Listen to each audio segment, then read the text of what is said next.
Assalamualaikum. Hi everyone.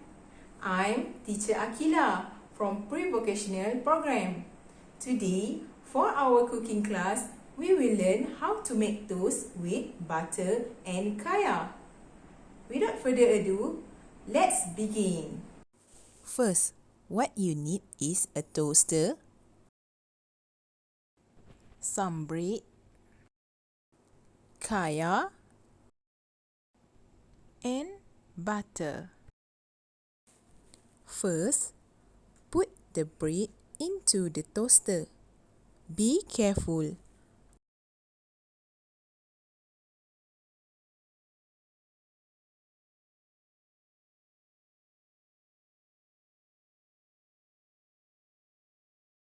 Then, turn on the toaster by pressing it.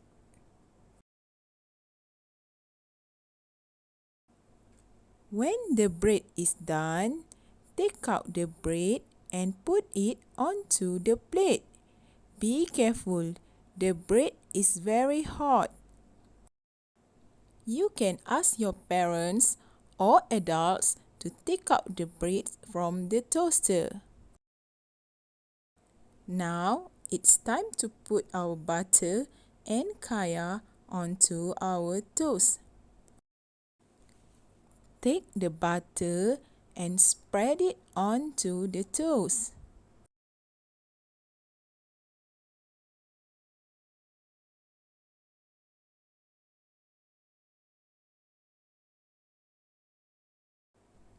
Then, take some kaya and spread it onto the toast. After you have finished, put the toast together like this. Now, your toast with butter and kaya is ready. You can eat and enjoy. Now, you have know how to make toast with butter and kaya. Parents can help or guide your child to do the activity. That is all for our class today. Thank you. Stay home, stay safe. Bye. See you in our next video.